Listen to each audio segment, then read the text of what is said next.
Good morning, everyone. Welcome to today's hearing. Today we're going to continue hearing evidence from Mr. David Brown. So would you ask Mr. Brown to come back in, please?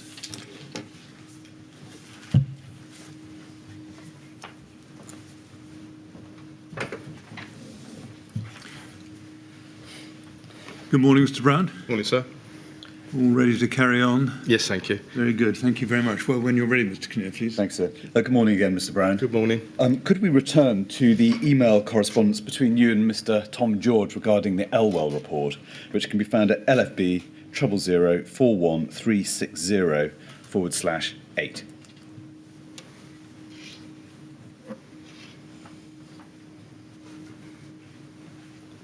Now, here we have, at 13:44, an email response from Mr. George to the email you sent him on the same day, namely the 16th of December, which we were considering yesterday. That email says this: "My view is the publication of the revised PN 800 and SS 7, so that's Service Standard 7, of the 11 service standards it is the closest to completion, go hand in hand with the creation of an inspection programme. The policy needs to define what a high priority building is with the required frequency for inspections, and then the inspection programme would fall out of that. Whilst I've made suggestions to Andy Bell on amendments to the policy, I'm not sure how far away from finalising it we are. Some of John's recommendations, that's Elwell, could be implemented now, others to be considered as more aspirational." Now, just to put some further context on this, can we turn to Mr. George's statement, which can be found at LFB 000-32823/19 and paragraph 73. Now, you'll see paragraph 73 there in the bottom half of the page. Mr. George said this: "In December 2013, I suggested to the third officer, that's you, that each recommendation be carefully considered. I felt that implementing them would fully discharge Action 18B and significantly improve the process used to collate and share operational risk information. It was my opinion that the publication of the revised PN 800 and Service Standard 7 went hand in hand with the creation of an inspection programme. I suggested that the policy define a high priority building and give the required frequency for inspections. It was my view that the inspection regime would flow from the prioritisation. I also suggested that some recommendations could be implemented immediately, whilst others would take longer to achieve." Now, aside from the email that we've just been looking at, did you discuss the Elwell report or the Elwell recommendations with Mr. George in any detail? We did discuss them, yes. And did you discuss them in or about the time you sent this email, so around 16th of December? Around that time, yes. Did Mr. George tell you during the course of those conversations that he felt that implementing the recommendations would fully discharge Action 18B and significantly improve the process used to collate and share operational risk information? Words to that effect, yes. Did you agree with that view expressed by Mr. George? I agreed with Mr. George that the recommendations from John Elwell's report were helpful, and that they either could be implemented immediately or over time, and they certainly would support the rollout of Policy Note 800. But then I reiterated, Mr. George, that what I wanted in terms of was a prioritisation for getting buildings onto the operational risk database, and that list, as helpful as it was, didn't give me that immediate prioritisation I was looking for. And was that the reason why no steps were taken to implement the Elwell recommendations? Well, some of the Elwell recommendations were in hand anyway. Some were being implemented by John through his input into Policy Note 800, and others would be implemented in time. So it wasn't the case that they weren't implemented or ignored, it's just that they weren't what I was looking for. Did you minute which recommendations you thought were being addressed already and those which would, to use your phrase, be implemented in time anyway? No. No. And so those views were simply expressed during conversations with Mr. George, is that right? That's correct. Now, the next email in the chain I'd like to look at, we can go back to LFB 000-41360/8, and we can look at the email at the top of the page, which was sent on the 22nd of January 2014, so slightly more than a month after the initial correspondence, Mr. George sent you an attachment. He said, Dave, apologies for the delay on this. I was hoping to send this to you yesterday. Please see attached. I'm really not sure if this is the type of thing you're after, but can you please have a look and let me know your thoughts and where you'd like further work to focus? Now, if we can just look briefly at the attachment which Mr. George provided to you, and that can be found at LFB 000-83388.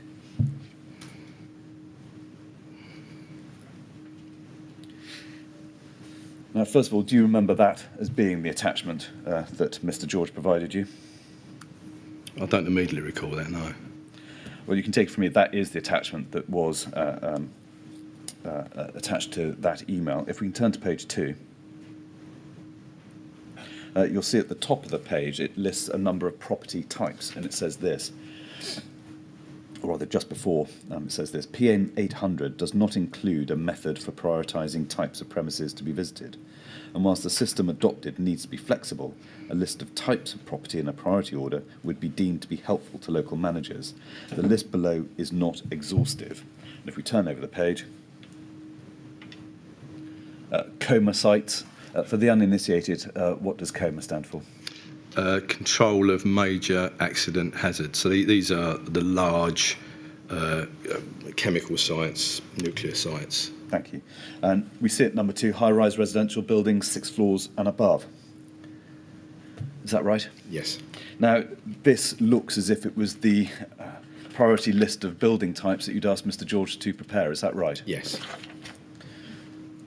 By this time, had you explicitly rejected dealing with each of the 8 recommendations made by Mr. Elwell, or were you taking it incrementally? I guess of those 2 options, taking it incrementally, they were never expressly rejected or rejected at all, actually. They were just, at risk of repeating what I've just said, they were being dealt with as and when they fitted into the system. Some were being dealt with anyway, some already had, some were for John to deal with, and some were for the future. But they were never, apologies to interrupt though, they were never, those Elwell recommendations were never the subject of a reasoned consideration and decision by you though, were they? Recorded in writing? Not recorded in writing, but they certainly were subject to a reasoned consideration. Now, can we go back to the email chain, LFB 000-41360 and page 7? And we see your response there to the email from Mr. George in the attachment, and you say, in short, the list is as below.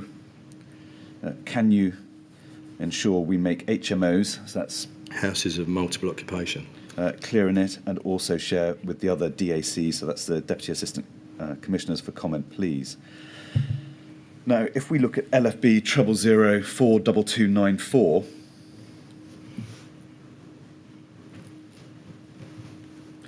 we can see that a few minutes after your email, Mr. George sent an email to FCS Ops and Mobilising. FCS stands for what? Fire and Community Safety Ops and Mobilise. That's just an email address for central service delivery. Thank you. And in that second paragraph of that email, he says this: I sent an email to Dave this morning, as you can see below, along with the attached, the document we've just been looking at.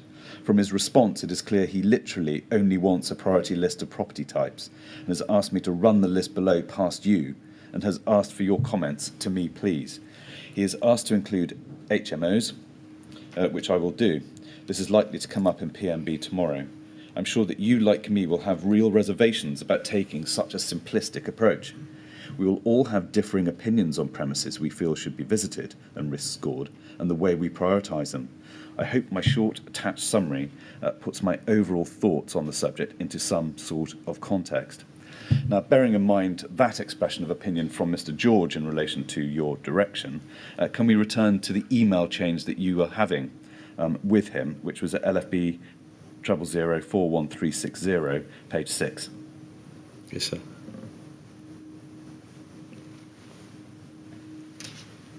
Thank you.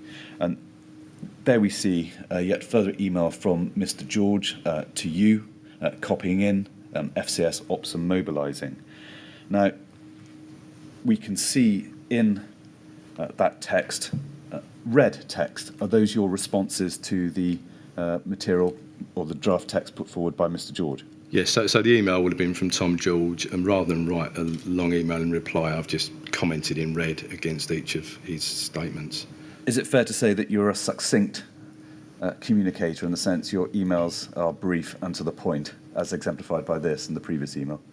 Yes, I'm more inclined to be concise than verbose, but then I received an awful lot of emails, and this was a good way of just responding quickly and efficiently. Thank you. Now, here we see there is a proposal for banding, and we see bands 1, 2 and 3 set out there. Band 1, these properties will probably have already been visited, or probably already be on the ORD, i.e. the Operational Risk Database. Band 2, some of these properties are likely to have already been visited, and some may already be on the ORD.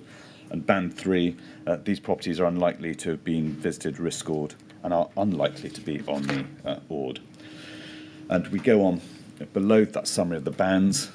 The text says this: the proposal from the DACs is that properties within Band 1 are to be visited and risk scored in line with PN 800 first. Only when these visits are complete should properties from Band 3 be visited, and visits to Band 3 properties will only commence after Band 2 is complete. And you agreed with that proposal in broad terms? Yes. That's exactly what I wanted. And it was that banding system was what you were after? Absolutely. And that's precisely what you'd envisaged when discussing matters with Tom George? Yes. Now, can we go, having established that, can we go to Mr. George's first statement, which can be found at LFB 000-32823/20 and paragraphs 75 and 76. Excuse me.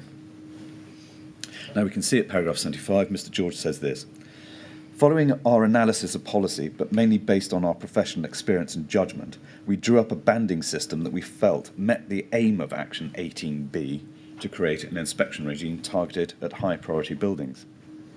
The DAC's proposal was that properties within Band 1 were to be visited and risk scored. Only when these visits were complete should properties from Band 2 be visited, and visits to Band 3 properties would only commence after that. Officers also felt that there would still need to be an element of flexibility where it could be justified, e.g. where a property came to our attention that was out of priority order. Whilst the banding system was intended to complete the lateral action, I, along with my area DAC colleagues, were not convinced it was entirely achievable. I expressed this reservation to the third officer. And just before we come on to questions, apologies, another recitation of evidence. Can we go to Mr. George's second statement, LFB 000-83884/19, and it's paragraph 74 at the bottom of the page.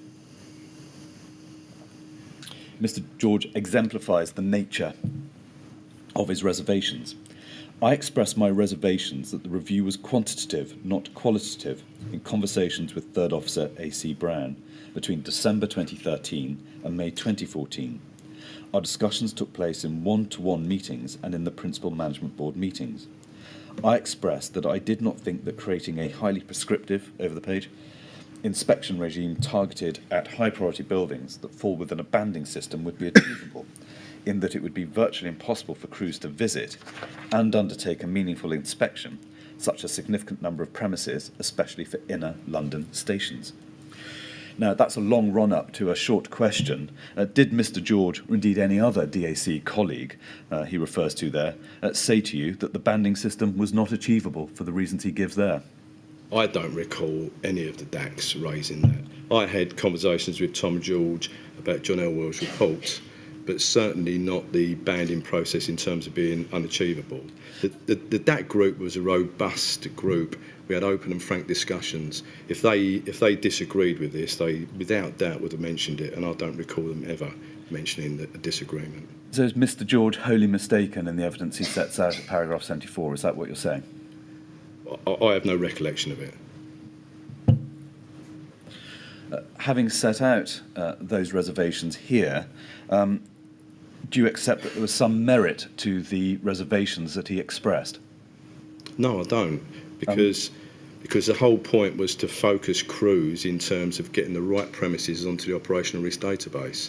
So the danger was that we'd said to them, there's clearly not enough buildings on there. You need to get out and about on your station's ground and get more premises on the operational risk database. Without direction from us, there's the danger that they could be choosing premises over and above something that was a high risk premises and should be on there sooner rather than later.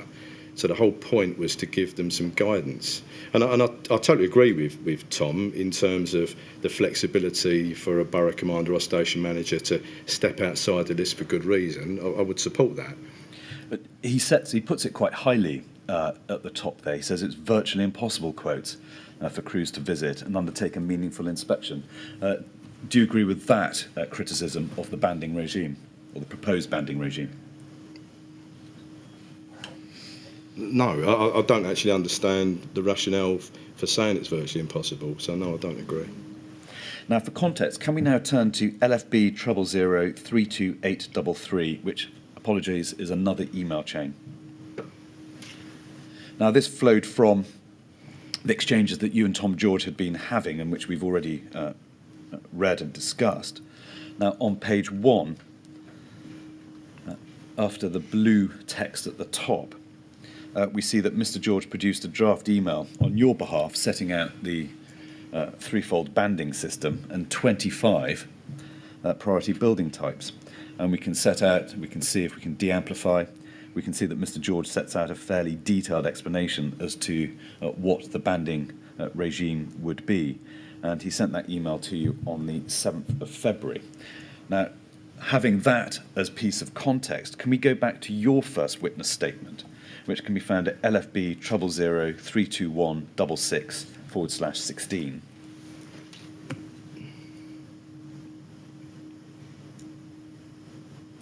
And we see at paragraph 45, you say, on the 24th of May 2014, I sent a further email to station-based staff notifying them that at all future 72D visits, a premises risk assessment was also required to be completed. Now, the document you exhibit can be found at LFB 000-32160, and we see it in the lower half of page 1, was an email again sent on your behalf to unknown recipients. It's much briefer than the email that Mr. George drafted on your behalf and said this: in addition to the regular visits as part of the 72D inspection programme at stations, a premises risk assessment must be carried out at all future 72D inspections.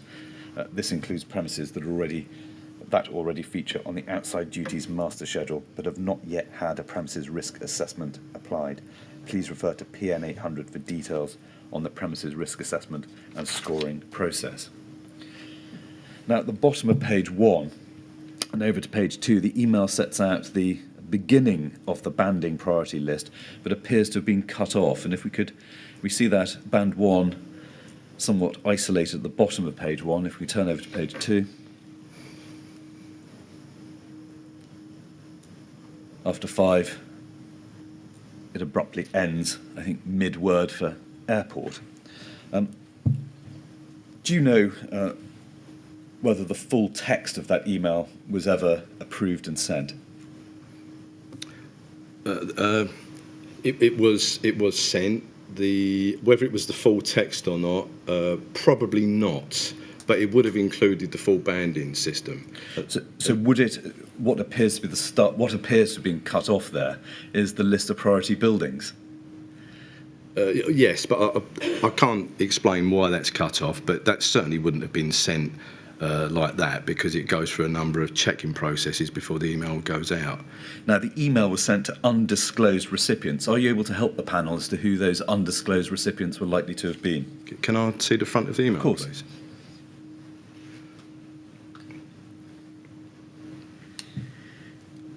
Yes, so it would have been to all station-based staff and their managers and borough commanders and DACs. And the reason that looks like it's undisclosed is because emails were going out via the communications team. So an email I sent out, rather than me send it personally from my own email address, I would send it via the communication team. There was 2 reasons for that. We don't. It's just I just want to know to whom the email was addressed, which you've answered. Now, according to the Rule 43 Action Plan of March 2016, which we were looking at yesterday, and which can be found at LFB 000-310 66/21.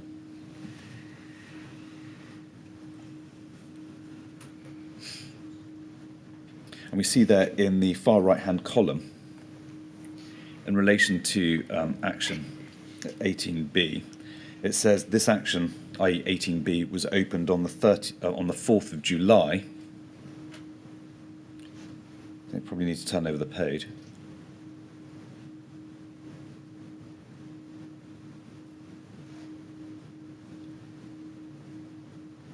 And closed on the 25th of February, 2014.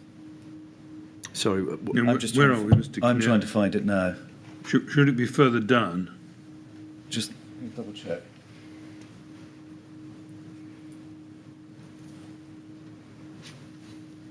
I slightly lost it. Sorry, this is my fault, Mr. Brown. Right, I'm wondering about Just whilst we're just referencing, just getting the reference, if we go to page 21 again. So if we go back, sorry, page 22. You see in the middle. So we did have it, and then we've moved. Anyway, what I'll do, we did have it. If we go to the bottom row on page 23. I think it's the next page down, isn't it? Because you... Apologies, the page keeps on moving, sir, so I... Yes, well, I've got the document up on my screen, and 18B does say that it was open on the 4th of July, which is what you were expecting to see, I think. Yes. Page 24. There we go. Yes, right. Right-hand column, sorry, that was my fault. Right-hand column, middle row. This action, 18B, was opened on the 4th of July 2013 and closed on the 25th of February 2014. Guidance has been created for station-based staff as to the priority order of visits that should be applied to different premises types.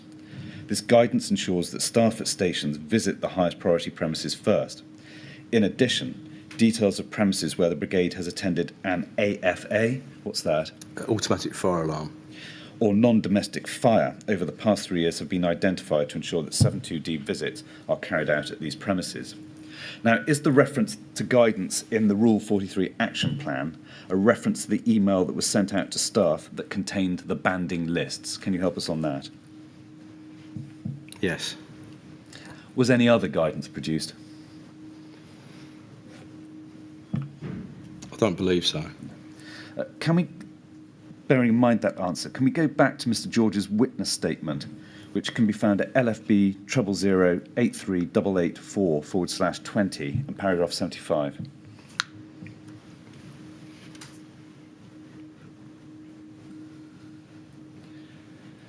And what he says there is, I would like to draw the GTI's attention, so that's the Grenfell Tower Inquiry, attention to the fact that the banding system was never incorporated into LFB policy, and I was never asked to provide details to the third officer of how stations were performing in this area. Is Mr. George right that the banding system was not implemented? No, that's not correct that it wasn't implemented. It wasn't incorporated into Policy Note 800 at that time. Whether it was incorporated in future policy, I can't comment on. But it was as a guide for that moment in time. It wasn't necessarily something that was required for permanent policy. So it wasn't incorporated into policy at that time, so 2013, 2014, and you can't say whether it was later incorporated into any other policy? No.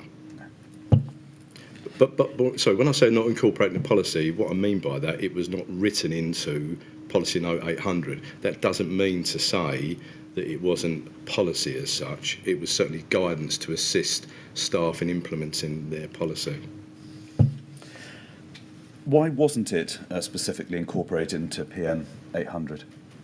Well, this banding system probably it came in the middle of the consultation, I think, in terms of Policy Note 800 being published, but also it was just guidance for, as I say, that moment in time.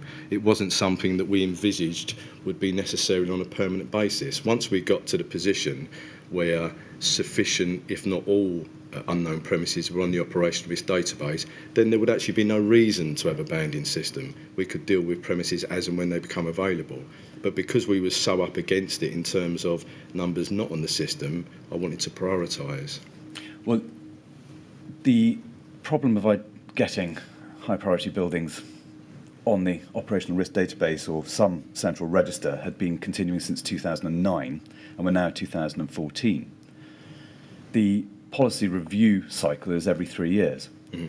Now, given that little, if any, substantive progress had been made by 2014, wasn't it sensible and necessary for the banding system to be included in this iteration of 800 so that it was in place for 3 years so that you could achieve your aim of more and better quality records of high-rise, high-risk or high-risk buildings on the ORD? It could have been included in policy, but then it would have been enshrined as something that was permanently the case, and it wasn't. It was just advice that was relevant for that period of time. Well, it wouldn't be permanently enshrined, would it be? It would be in the policy for 3 years or such until such time as you felt that the objective had been met. Well, that's true, but also policies need to be succinct, and there's nothing wrong with having guidance attached to a policy or crews aware of guidance in terms of delivering on a policy, and that's what we saw that was. Can we now turn to Action 18D or Action 2D, which was the setting of corporate targets? Yes. And just so we know what we're talking about after yesterday, 2D was the action to establish a corporate mechanism by which targets for the Brigade's Section 72D activities are set. That became Action 18D, and it was assigned to you to complete. Is that a fair summary? That's correct. Thank you. Now, you address Action 2D at paragraphs 74 to 76 of your first statement, which we can find at LFB 000-32166/23.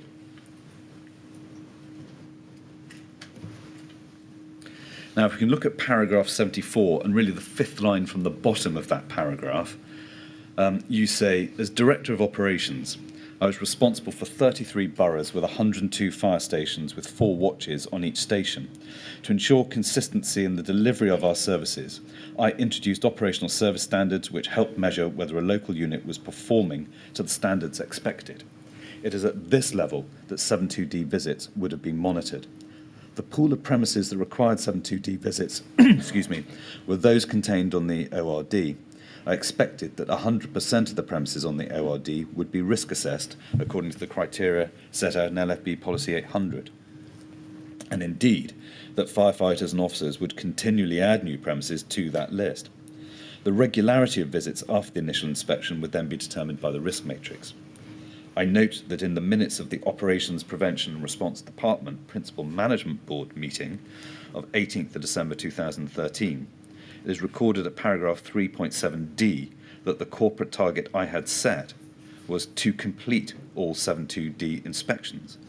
By that, I meant that all premises on the ORD and any new ones added to it would need to be inspected in accordance with the risk assessment set out in LFB Policy 800. Now, just to get some clarity on this, was the target that you set for 100% of scheduled 72D visits to be carried out in accordance with the timings prescribed by Policy 800? Yes. How is performance of that target to be monitored? So I was working with information management to set up a performance management system on that, where it could give me information as to the inspections that were being completed, and we agreed we would allow a 4-week flexibility. So the visit will be programmed in station diary. So, for example, it would be programmed on the 1st of August for maybe the Red Watch on a particular station to do a visit. And so I would have allowed 4 weeks for them to complete that visit. So if by the 1st of September, roughly, it hadn't been completed, it was sharp as red on the information performance database. Thank you. Now, given the historic problem ensuring that high-risk buildings are properly recorded in an operational risk database, does setting a target of scheduled 72D visits meet that problem? And I'll explain what I mean by this. If properties that were not on the ORD, they wouldn't be scheduled for visits, would they? Absolutely true, yes. So how do you meet that problem via the target of scheduled 72D visits? Well, that particular target doesn't meet that problem because it's a separate problem.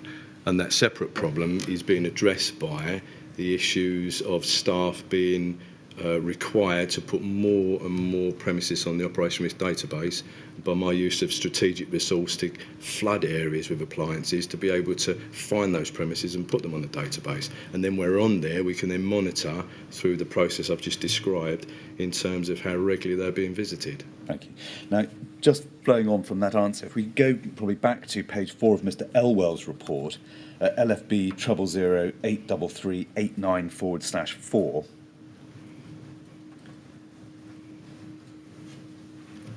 and at the top of that page, we see the heading Current Performance Evaluation Tool. And if we look at the second sentence under the table, Mr. Elwell made this observation. This performance management approach does not measure the number of entries on the ORD and the quality of entries on the ORD. In order to improve both these measures, it would be advisable to set a performance objective based on the numbers and quality of ORD entries. And then you see recommendations set out, 7 set out there. Consideration is given to redefining the KPIs and service standard 7 within the PET, which is the performance evaluation tool, to include measurement of the quantity and quality of ORD entries. From this measure, further assessment can be made on whether all applicable entries are being made in line with the guidance in PN 800. Now, was any consideration given at this time to implementing targets relating to the quality of the data gathered as part of 72D visits? Yes, we was... If we can just take it stage by stage, when was that factor considered? Well, at the time of this recommendation, but it was an ongoing consideration in terms of indicators as to quality. But indicators of quality are very, very difficult, if not impossible. Well, difficult, if not impossible. You were considering these matters in December 2013. What practical steps did you take to investigate formulating KPIs relating to the quality of data extracted from 72D visits? I looked at the existing quality assurance processes in terms of station managers, quality assuring the operational risk database, and then predetermined attendance section, quality assuring the work of the tactical plans, and thought long and hard about how do we turn that into an actual performance indicator. And so I considered the numbers of quality assurance carried out. Could that be a performance indicator? But that in itself still wouldn't look at the quality. And this is the fundamental problem with trying to have performance indicators measuring quality. Performance indicators about how many things are done and when they're done by, not how well they're done. It's a fundamental challenge. So it's a reasonable recommendation, but it just doesn't manifest itself into a realistic performance indicator. And again, am I right in understanding that consideration of those matters you didn't reduce to writing at any stage? No. Can I turn to a separate distinct topic, which is radio communications and 72D visits? And for that purpose, can we return to Appendix 1 of Policy 633, which can be found at LFB 0001256/19.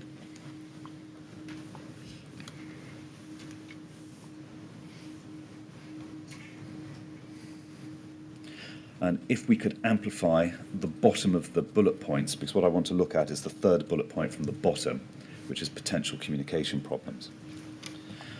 First of all, those potential communication problems are set out as something that crews should be alive to when conducting 72D visits. Is that right? Yes.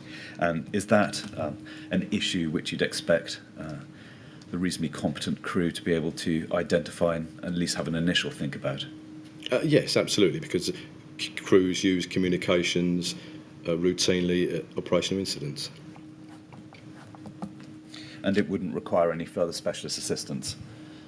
Not to identify potential communication problems in buildings. Now, that issue, potential communication problems, is always also reflected in policy 800. We don't need to go to it, but the reference is at LFB 0083849/23, where I think crews are encouraged to identify any particular difficulties or alternative arrangements that apply and include details of control centres, PA systems and internal telephones, etc. Is that right? Yes. Now, that would tend to indicate that operational crews on 72D visits were expected to consider the potential for communication difficulties where applicable in high-rise buildings. Is that right? In terms of using their radios in high-rise buildings to see whether they could communicate effectively with each other, yes, that was as far as it would go. And at the time, what practical guidance was given to crews as to workarounds if they did encounter communications problems fighting a fire in a high-rise building, for example? There was a variety of equipment available to crews, and there were training packages on leaky feeders and radio repeaters in terms of what they did, where they were, and who could implement them. Now, looking at the sort of nuts and bolts of this, how would you expect a crew to go about discovering whether there were going to be or may be communications problems in a particular high-rise building? Well, quite simply, in a high-rise building, when they're carrying out their 72Ds and they're walking the building, starting at the top, I'd expect them at some point in that building to literally test the radio communication. So for one member of a crew to stand maybe at the end of a corridor, another member of a crew maybe in the foyer, and attempt to communicate with each other and see if there was successful communications or not. Is that something that would be the subject of training, or is it something more elemental? It would just be part and parcel of, as you put it, their everyday business? It's everyday business, and it's what would happen exactly if there was an operational incident. So basically they're replicating what they would do had they turned up there an operational incident. And just help us with this, would they put on a breathing apparatus set and test the Barry radios? No, not on a 72D, no. Any reason why not? Because the radios are the same radios, but one is wired up for an earpiece for the Barry sets, so it's the same type of radio. It is, but they operate on much lower much lower power, don't they? Yes. No, we wouldn't expect them to put a breathing apparatus set on, no. Thank you. Were you confident that crews had the technical knowledge to test the communications equipment in the way you've outlined? It's purely based on the technical knowledge they need to be able to operate them at an operational incident. So on that basis, yes. Just flowing on from the chairman's question, was there any suggestion at any time that it would be useful in the context of high-rise fires for them to test communications whilst wearing breathing apparatus? I don't believe it was ever suggested, no. I can see the sense in the suggestion. It would, however, involve a number of other issues that would follow on from doing that, which would make it challenging. So, for example, maybe recharging the cylinder, cleaning the breathing apparatus set at the end of that particular session, taking it to the top of the building, etc. So it wouldn't be without its challenges, but it's a suggestion worth considering. Was there any suggestion that reached you that crews weren't carrying out tests on communications equipment whilst conducting 72D visits? It never came to my attention, no. Now, certainly to the lay eye, Mr. Brown, neither policies 633 nor 800 advise crews how they should go about testing communications equipment during 72D visits. Is that a fair observation to make in respect of both those policies? Yes, I guess, but it's an assumption on our part that this is basic normal business, and it doesn't need any further explanation. Now, again, would you accept that neither 633 nor 800 provide any specific or practical guidance to crews on the impact that materials such as concrete in high-rise buildings may have on the efficacy of communications? Would you accept that proposition? I'd need to read both again in detail, but what I do know is that training packages were issued that clearly made that point. You can take it from me that neither policies do give any specific guidance on those points, so your evidence is that that practical guidance would be given by training rather than policy. I'm not saying it doesn't belong in policy. If what That's not the suggestion. I'm just trying to summarise your evidence that the point was dealt with via training is your evidence. Yes. Yes.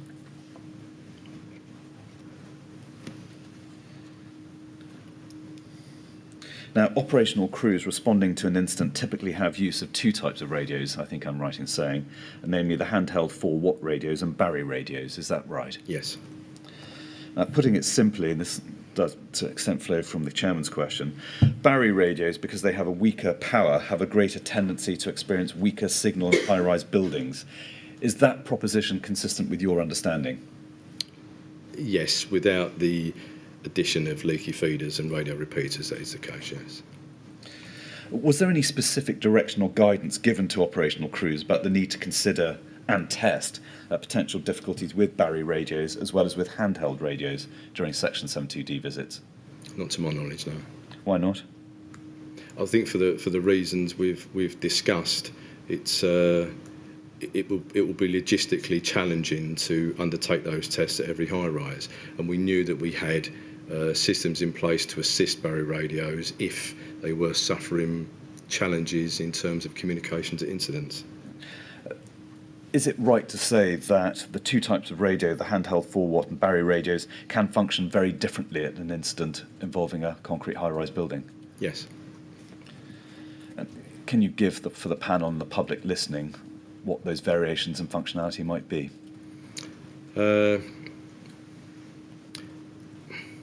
Transmission of communications, I guess, is the best way to describe it, and that is based on the level of wattage.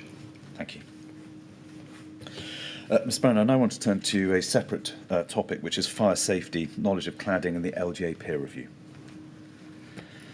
Now, if we can turn to your first statement, which can be found at LFB 000-32166/20 and paragraph 62.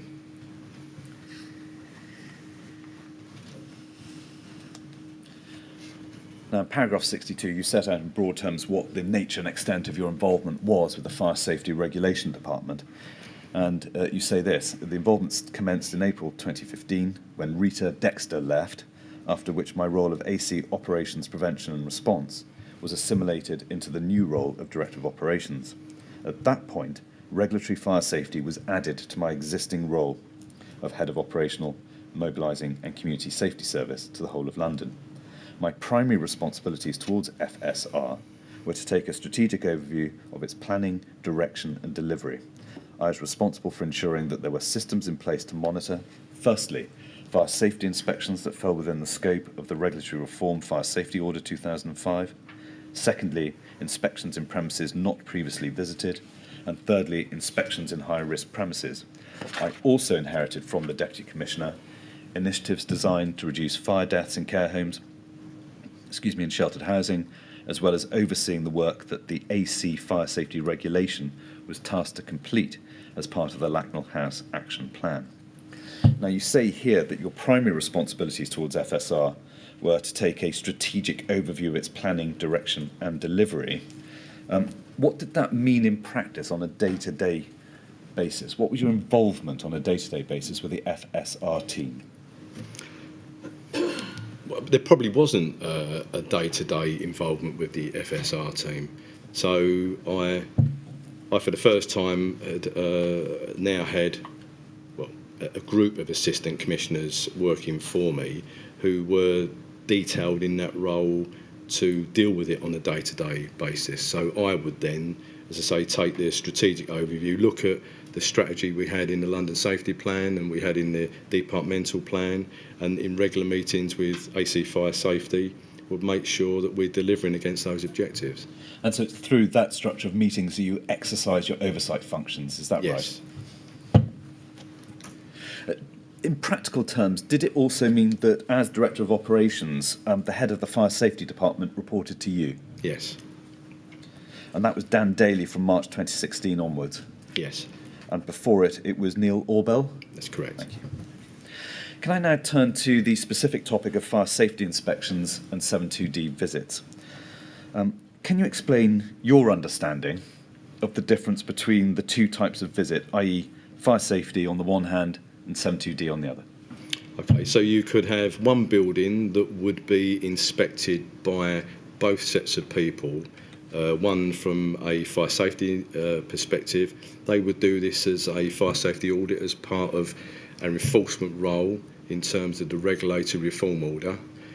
And then the same building can be inspected by crews at fire stations from a 7.2D perspective in terms of firefighting and saving life and property. Thank you. Sometimes in certain buildings we would require both sets to attend together.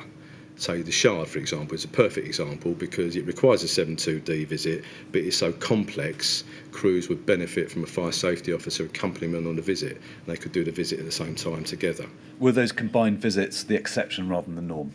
They weren't usual because most buildings didn't require that, but they did happen on occasions. For buildings such as the Shard? Yes. Now, is it right that the premises risk assessments and related information produced and gathered by Section 72D visits would be stored on the ORD, but in contrast, risk information generated from fire safety inspections was stored on a separate and distinct database called Farinor, and that's F-A-R-Y-N-O-R? That's correct, yes. Can you help us? What was the rationale for keeping two separate and distinct databases that must have shared identical or substantially similar information? Well, it wasn't identical information. So Farinor was very much about fire engineered solutions. Farinor existed a long time before the operational risk database. Mm-hmm. So I think if you was to start a brigade from afresh, you probably would look at one database for both. But because Farinor already existed and was well implanted in the culture of the organisation, we've tried to find ways to patch across the two to each other. But operational crews had access to Farinor, and fire safety also had access to the ORD. And so crews had ready access to both databases, is Yes. that right? Was information on either subject to any sort of permissions or any other restrictions on access? Farinor was because crews could access it, but they couldn't change information on it because the information on it was far outside their level of expertise, so it would have been dangerous to have let them touch any of the data. Now, was sharing of information, 7.2D information and fire safety visit information, was the sharing governed by policy 784, which is called notification of fire safety information? Yes. And the reference, should anyone want to look at it, is LFB 000-12734. Now, AC Dan Daly told the inquiry that during his time as head of fire safety, so from March 2016 onwards, the flow of information between the operational and fire safety sides of the LFB did not always work well. Is that an assessment with which you'd agree or disagree? We discovered some years beforehand, despite that policy existing for some considerable time, that the flow of information wasn't as good as we would like it to be. Hence, we started monitoring this some considerable time before Dan took up position. So we're already aware of this. So Dan was already highlighting a problem that we were already aware of, yes. If I could stop you there, what problems, particular specific problems, had you identified? First of all, it was from fire safety to fire stations. We'd identified the fact that fire safety were aware of issues in buildings and they weren't being passed through, or not being passed through as regularly as we would like. What can you give the panel an idea of the type and the substance of the issues that weren't being communicated from fire safety to stations? They're mostly low-level issues. So for example, if a fire safety inspecting officer went to do a fire safety audit, they might notice a build-up of rubbish outside of a building. Not necessarily interfering with a fire exit, but outside of a building, which would have been of concern to crews, and that information might not have been being passed on. Apologies, I interrupted you. What other problems had you identified beyond issues surrounding communication of problems or issues from fire safety to fire stations? Was that it? Yeah, well, that was an example of one of them, yes. Now, Mr. Daly also referred to the nature of information sharing as patchy, and in that it would be better in some areas than others. Again, is that an assessment with which you'd agree? It was, but then we put measures in place to deal with that. Taking a step back from your level, what do you think was the reason, the underlying cause of the patchy nature of sharing information practices? I think it was basically the nature of individuals. Some individuals in fire safety were ex-operational officers, and maybe were more attuned to some of the issues that crews would be concerned about. Others weren't, and that's no disrespect to others that weren't, but it was just something organisationally we need to patch into and make sure everyone was aware of the need for that cross-fertilisation of information. What measures did you put in place to address the patchiness problem? So we had area teams, and area teams were administration sections serving each of the 4 areas. And then we had fire safety officers within those area teams, but they answered to fire safety. So they worked alongside the area teams, but not for them. And that was one of the inherent challenges. So what we did was we made sure there was an area fire safety manager that spoke to the Deputy Assistant Commissioner. So fire safety and operations spoke at a strategic level in the area. And then we also allocated fire safety inspection officers to every station. So there was a link between a fire safety inspection officer and a station. The idea being that there was that channel of communication that could be opened up between operations and fire safety at a low level that maybe didn't exist as well as it should have done. Thank you. One other matter which Rita Dexter mentioned in evidence was that it would have fallen to you, certainly during her time as Deputy Commissioner, to speak to DACs responsible for fire stations about how to improve and remedy patchiness. Is that a fair observation she made? Yes, but we addressed that by Deputy Assistant Commissioners inviting the area safety managers to their borough team meetings. So take the North West, for example, there would be the Deputy Assistant Commissioner, 9 borough commanders and the area fire safety manager, so that they would talk at a strategic area level about issues that affected each other. Were those measures effective, do you think, during your time? They certainly was leading to improvement, because we was monitoring the information flow between fire safety and stations, and then we introduced the reverse flow back from fire stations to fire safety, and we did checks to make sure it was improving. And while some boroughs were better than others, we were putting pressure on borough commanders and the area Deputy Assistant Commissioners to increase the number of information flows and to deal with them. Thank you. Now, Mr. Daly, in his evidence to the inquiry, also explained that concerns about flow of information between ops and fire safety crews was one of the reasons that he sought to reintroduce fire safety training for station-based personnel in the first year of his tenure as head of fire safety. Were you aware that Mr. Daly was seeking to reintroduce fire safety training for operational crews? Yeah, absolutely. And this was something that Dan Daly and I had discussed, and we'd put it in his departmental plan to do. And it was something that I wanted to do once I became Director of Operations, because historically there was something called a G job. Years and years ago, and as a firefighter I did this, and I used to personally as a firefighter carry out low-level fire safety inspections, and for some reason over the years that got taken away from fire stations, and I sought to return it to fire stations because it was useful, gave some extra technical knowledge to firefighters, but it also took the pressure off of fire safety inspecting officers to enable them to get on some of the objectives in terms of visiting high-risk premises. So for me it was a win-win situation, and Dan and I discussed it, and he eventually turned that into what he was giving the inquiry evidence about fire safety checks and training to fire stations. Were you aware that Mr. Daly had carried out pilots of the fire safety training at Ilford and Holloway fire stations? No, that happened after I retired.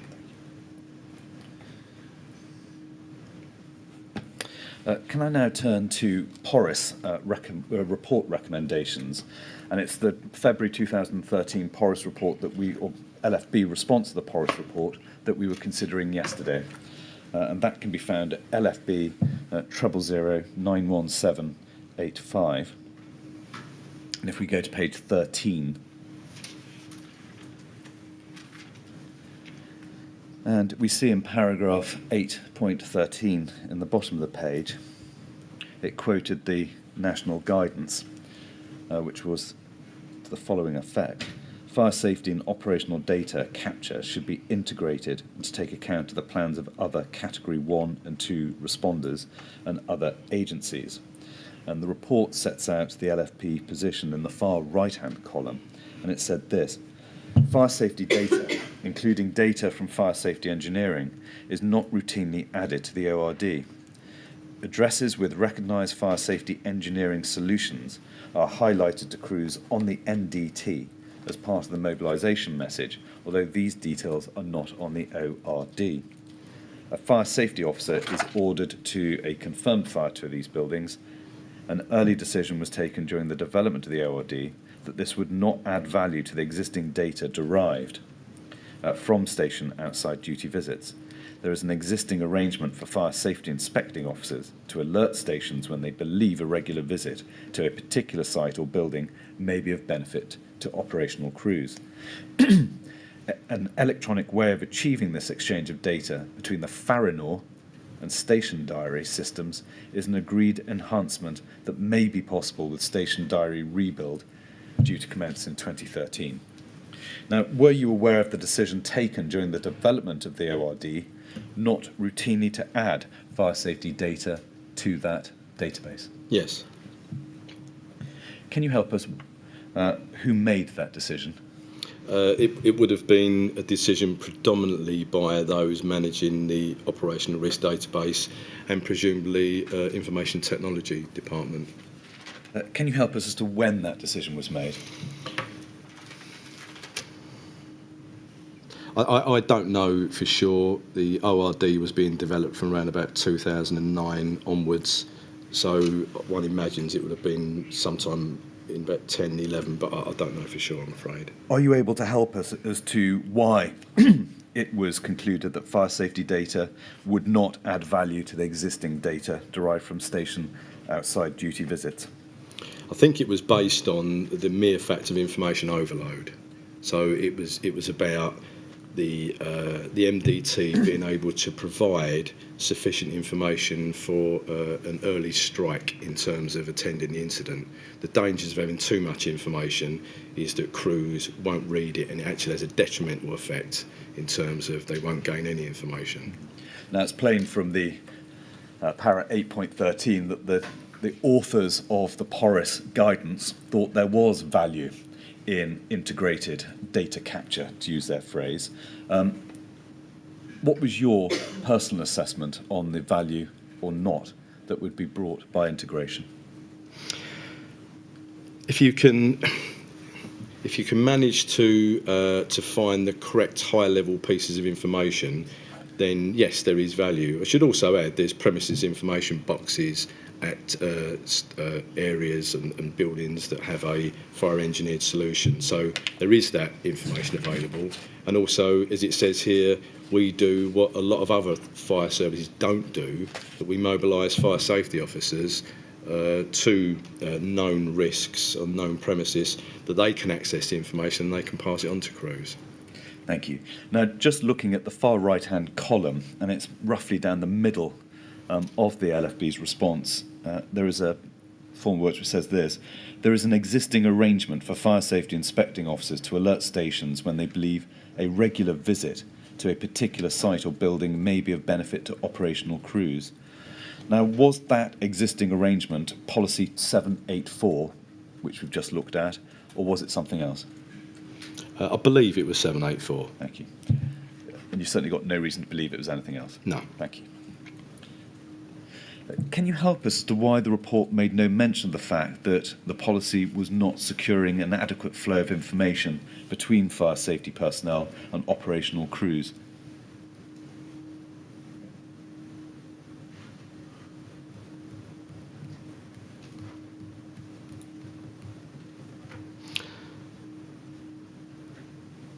No, I can't suggest why it doesn't explicitly say this. I can only imagine it's because we had started to introduce processes that we knew would remedy that. It would have been relevant, though, to note the then prevailing problems about confronting information sharing, wouldn't it? Yes, but the people that were receiving this report, i.e. the CMB, were aware of that anyway. So it wasn't as if this was being kept from the members. It was something that was commonly aware. And I think you adverted to in evidence earlier on that work was being done on ensuring electronic patches between Farinor and the ORD. Can you remember when did that particular work start and when was it implemented? I don't know for sure, I'm afraid. I'd only be guessing. But would it have been after the response to the porous guidance was given in February 2013? Well, as you've read out, it says in the final part, an electronic way of achieving this exchange of data is being considered. In terms of the patches, I think it would be around this time. But it did happen. Yes, yes. And was it as part of the station diary rebuild project? As far as I can remember, yes. Thank you. And that did start sometime in 2013? Yes. There were constant rebuilds, actually, going on for station diary and attendance systems and various other technological solutions that we had in train. Thank you. Now, could we stay in this document but go back to page 1 and look at recommendation C?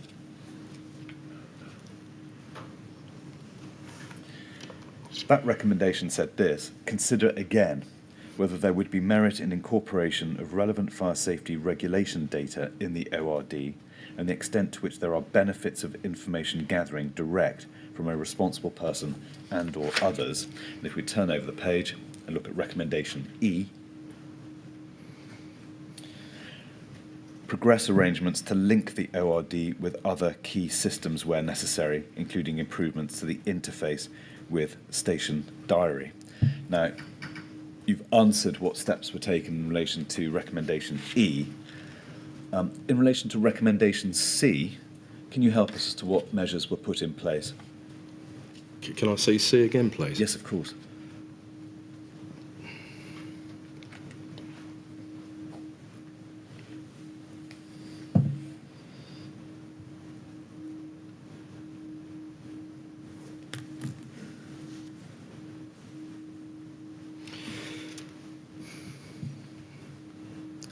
All I can say on this one is that it was a constant consideration. So whilst it's being raised here as if it's a moment in time consideration, it was something that as more and more information become available, it was always on our minds.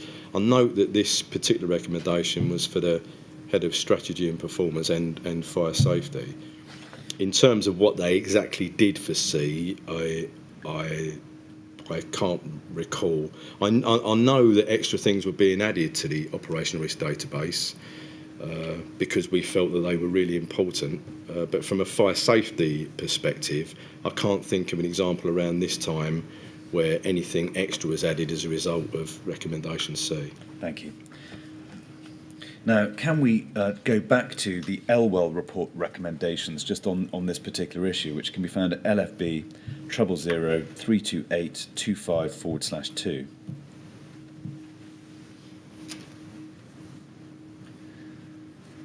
And really, I want to look at the bottom of page 2 and the substance of recommendation 4. What Mr. Elwell commended there was this: a feasibility study is undertaken into the use of existing Brigade data, for example, call data, SERD data. For the uninitiated, what's that? It's basically accident reporting. Thank you. Farinor data, etc., to develop an appropriate methodology to identify higher risk premises given the criteria in the existing PRA. Furthermore, this analysis could be used to amend and update the existing PRA criteria. Did you agree that data from Farinor, so fire safety information, represented one way of identifying higher risk premises? Yes.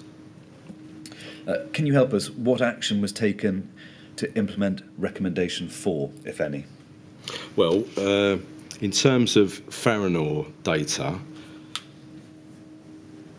the existing data on there in terms of what was organisationally known in so much as buildings that existed, as far as I'm concerned, was being shared between fire safety and information management. So in terms of the types of buildings that we were aware of that maybe we hadn't done a 7.2D from, was being mapped across so that we could we could inform crews at stations that we knew of buildings that you needed to do a 72D, or indeed, do we have enough information organisationally anyway to be able to complete an operational risk database entry without the crews having to visit? Was the study that Mr. Elwell proposed ever carried out? Well, I think the Fahrenheit data issue, so this is an example of some of the sound recommendations that John was making, but yet were already in train. So the Fahrenheit data issue was, the call data certainly was, we'd used organisational knowledge of incidents we'd attended through shut-in lifts, for example. So we attend lots of high-rise through shut-in lifts, so we knew about them, and we use that data to alert crews to make sure that they attended in terms of a 72D. And accident reporting data much the same, although that was less beneficial. Would you accept, though, there was much to commend this recommendation in the sense that it allowed the author of the study to review all the available data sources and try and bring coherence and consistency of approach and bring that information together so as to better assist the identification of high-risk premises? Yeah, it's a good recommendation, but it's one which is an example of something that was already started or bits of it had been done. Now, can I turn to a separate and distinct topic, which is the LGA peer review, and we can find the LFB Fire Peer Challenge report dated March/April 2015 at LFB 000-45960. Have you seen that before? Yes, I have. It's a report produced by a team of senior officers from other fire and rescue services, is that right? That's correct. And if we turn to page 5, we can see the peer challenge team members identified in paragraph 8. And if we can go to page 4 and paragraph 6, there is set out the purpose of the challenge, which was to quote, to provide external challenge to help support improvement and to reflect how the brigade is performing across the area of focus. Now, in general terms, what approach did the LFB take to the opinions and recommendations set out in this report? We paid a great deal of attention to it. We welcomed the peer review. In fact, I think we even invited it, and we helped or led on very much the 4 areas that we felt needed to be looked at. And for example, the fact that we put industrial relations in there, I think demonstrate how open we were to improvement, because our industrial relations were poor at the time. So when you say you led on them, the LFB identified the issues it wanted the peer challenge team to look at? Yes. And how were those issues identified? Was it you in consultation with the Commission and other senior officers? So when we said led on them, I didn't mean me personally. Organisationally, we led on them. And yes, it would have been discussions at a corporate level and liaison with our elected members. So there was a full and frank and open discussion. And even with our staff side, in terms of opening up industrial relations for external challenge. Can we go to page 21 and paragraph 74 in this report? It sets out there this. There is scope and capacity to use operational crews for fire protection work and to undertake joint regulatory reform order 72D visits with protection staff. This should be explored to add additional value. An enforcement officer is allocated to stations, but this relationship with operational crews could be strengthened with more training in fire engineered solutions in buildings and modern construction methods. Now, what was your view of the suggestion to have joint visits to premises, essentially carrying out the regulatory fire safety and operational familiarisation visits at the same time? Well, as I referenced to the Shard, that was something that did happen on occasions. In terms of making it a more regular position, then yes, I was all in favour of that, but we needed to be careful that we didn't duplicate people's work and add to their already busy schedules. What I was much more in favour of, which I think this also alludes to, and something that, as I said, we work with Dan daily on, is training operational staff to be able to do fire safety inspections at a lower level, to take some of the burden from fire safety inspecting officers. So that I was fully supportive of, and I think from this recommendation it supports that concept. Now, if we can go to LFB 0005481, we should have the LFB's action plan produced in response to the peer challenge report. And if the suggestion that we saw in paragraph 74 is addressed in action 23 at the bottom of page 4.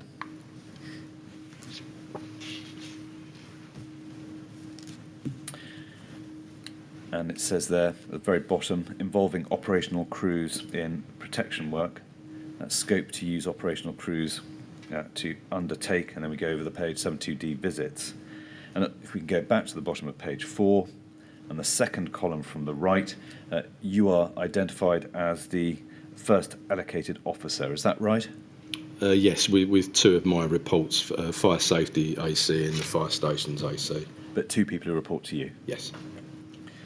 And if we look at the works action underway column, which is the far right one, it says joint working between operational crews and fire safety,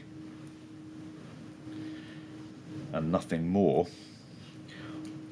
Can you help us? Can you give the particular evidence as to what practical action was taken to implement joint visits to premises by fire safety and operational officers? You've given evidence about the shard, but in practical terms, what else was done to bring about joint working? There was joint working on particular seasonal events. So, for example, bonfire night, there would be a preponderance of shops that spring up selling fireworks. So we would have crews and fire safety and local authority inspectors would do joint visits to these premises. Then we would also, as well as the issues that I've raised about having a delineation between some lower level fire safety work being handed to operational crews, to allow fire safety crews to do more of finding unknown premises and higher risk premises. And then we discussed with Dan, then this, I didn't use this term with Dan, but seeing as we've used it this morning, kind of this shard type approach. We've tried to formalise which buildings there would be some joint inspections of, if only just to benefit both fire safety and fire stations, and also to take the burden away from commercial buildings, because they don't particularly understand, and quite rightly so, a fire engine turns up and then a week later a fire safety inspecting officer turns up. From their perspective, you know, why have you got two separate units turning up to do what they see as the same thing? Now, was any consideration given to joint working in relation to higher risk premises? Well, yes, but that's what I guess I would term as the Shard Initiative. Any particular consideration given to joint working in relation to visits to high-rise residential dwellings? Only where there'd been particular issues. So, for example, there'd been a fire at a high-rise premises and there'd been a post-fire safety audit, then we would also have crews attend to do what we call hot strikes, which is fire safety visits, home fire safety visits afterwards. So we would look to combine the crews and the fire safety inspecting officers at the same time if possible. Thank you. So with immaculate timing, that is an appropriate point to have a break, subject to your permission. Well, that sounds a very good idea. We'll take a short break now, Mr. Brown. We'll come back, please, at 11:30. And as before, please don't discuss your evidence or anything to do with it while you're out of the room. Thank you, sir. All right. Thank you very much. Would you go to the usher, please?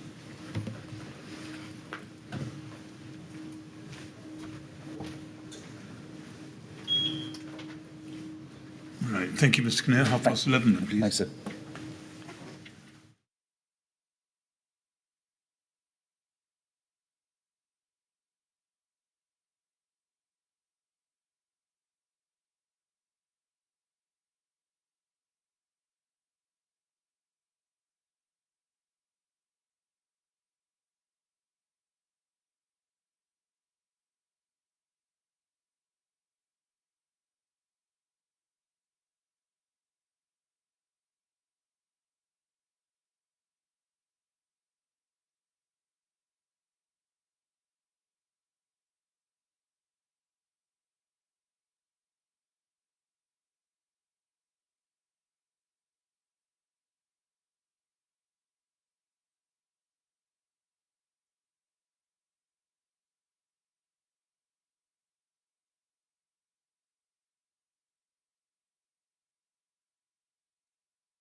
Good. Would you ask Mr. Brown to come back in, please?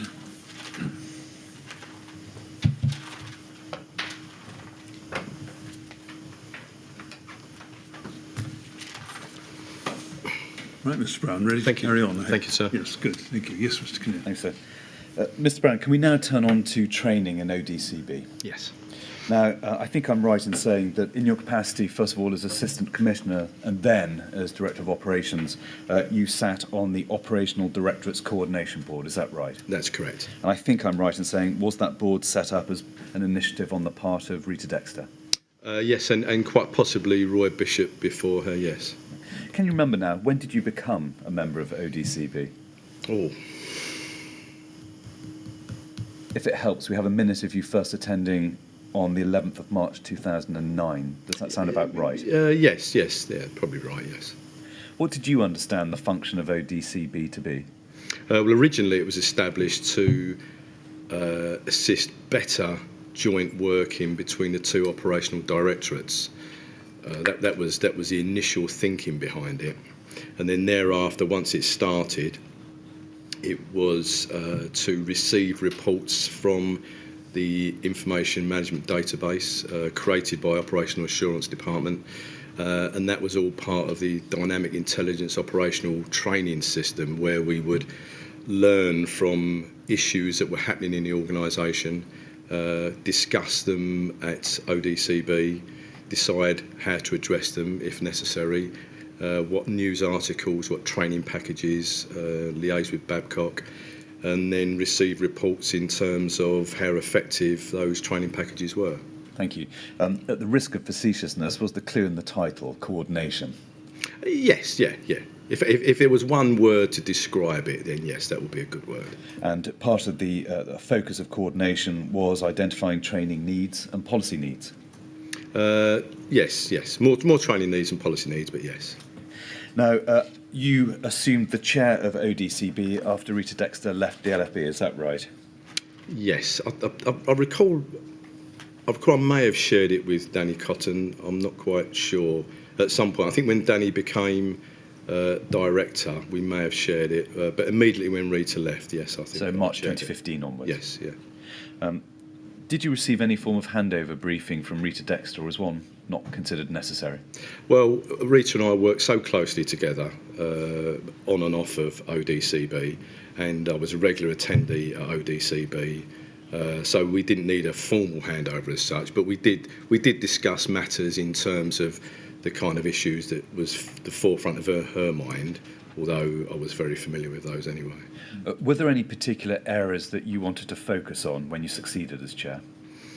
I thought it was a good opportunity to refresh the board. I think we renamed it Operational Professionalism Board because the coordination issue that you quite rightly mentioned, I think it's very much been embedded by then, and it was an opportunity to make it more about operational professionalism. And then I also spoke to all the attendees in terms of ideas that they might have that we could refresh the board, and look at new opportunities. Did the ODCB do what it was intended to do in terms of coordinating training needs preeminently? I believe so, yes. And you've touched on this, but ODCB's processes and output were determined by the DIOT process, is that right? Yes. Would it be correct to summarise the DIOT process in this way, that ODCB received reports, good and bad, from previous incidents or training events, and then considered how to respond to that information, and including publication of operational news articles and the rest of it? Yes, it did other things as well, but yes, that was a key role of it. And pertinently, whether any further training was required to meet Yes. a particular deficiency? Further training or instruction, yes. From the outside, it looks as if the DIOT process focused predominantly on the NFB's operational training experiences and what had gone wrong or right. Is that a fair takeaway? By that, do you mean just purely on the operational side of things? I suppose the essential point I'm putting to you, was the DIOT process essentially reactive? It was reactive in terms of it picked up information from things that had already happened, but its its role was to try to therefore predict things that might happen in the future and prevent them occurring in the future as well. So yes, it was reactive, but with also the looking forward aspect to it as well. Were there any areas or topics within ODCB's remit that you thought deserved less attention than Ms Dexter had given to them? No. There were some areas that repeated themselves that I found frustrating, that we needed to address time and again. What were those? What were the sparks of that frustration? So examples of that will be things like sighting of appliances and crew dismounts, etc. So for me, these were the very basic things in terms of on-arrival tactics, and we found ourselves needing to remind crews on more than one or two occasions about the correct method of sighting appliances and dismounting appliances, etc. And that for me was low level, and I thought it was a shame that ODCB we had to focus on issues like that. But that was no one's fault as such. That was just the nature of the organisation.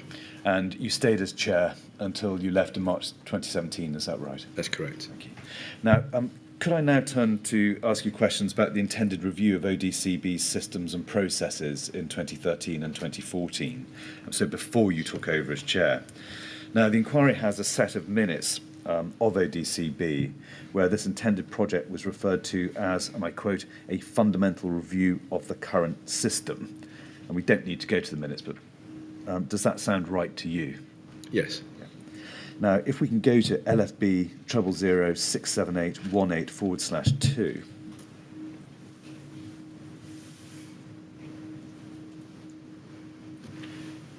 The trial director, as we see, has gone on to the first page here, just so you see it's minutes of a meeting held on the 14th of October 2013.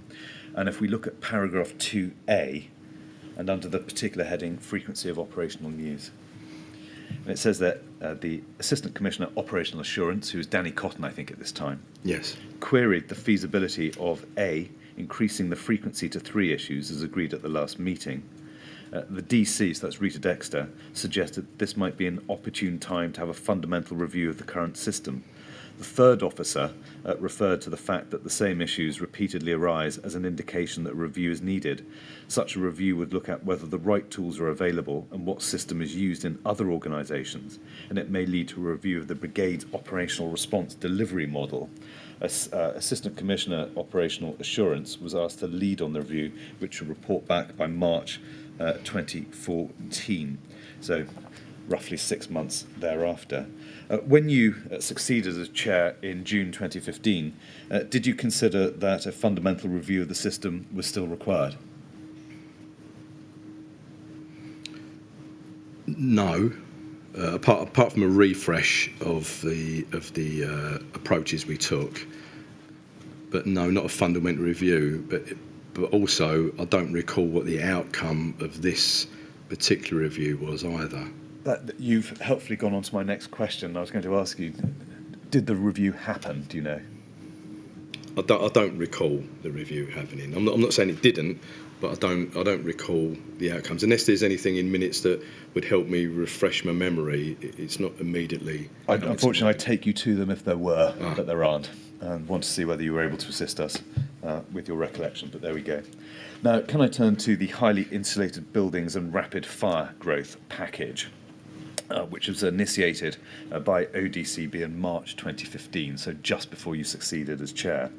And the first document I'd like to go to is LFB 000-44785.